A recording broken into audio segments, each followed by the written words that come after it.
Wafatnya Abu Thalib. Abu Thalib mulai sering mengalami sakit-sakitan.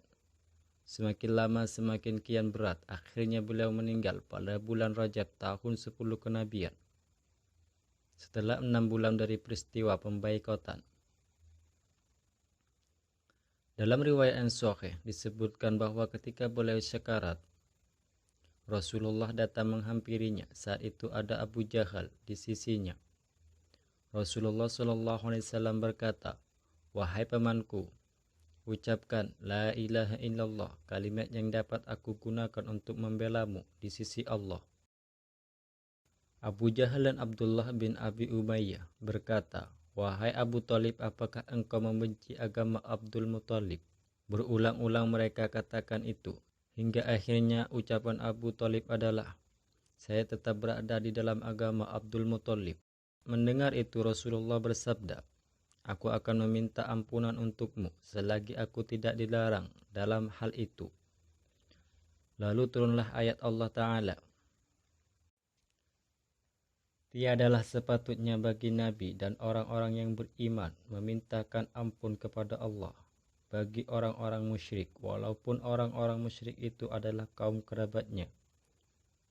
Sesudah jelas bagi mereka bahwasannya orang-orang musyrik itu adalah penghuni neraka jahanam." Allah juga menurunkan ayatnya, "Sesungguhnya kamu tidak akan memberi petunjuk kepada orang yang kamu kasihi, tapi Allah memberi petunjuk kepada yang Dia kehendaki." Demikianlah Abu Thalib mati tetap dalam kekafirannya, meskipun selama hidupnya dia selalu membela dan melindungi Rasulullah SAW. Wafatnya Khadijah radhiyallahu anha. 2 bulan setelah wafatnya Abu Thalib, berikutnya wafat pula Ummul Mukminin Khadijah Al-Kubra radhiyallahu anha. Beliau meninggal pada tahun ke-10 kenabian di usia 65 tahun.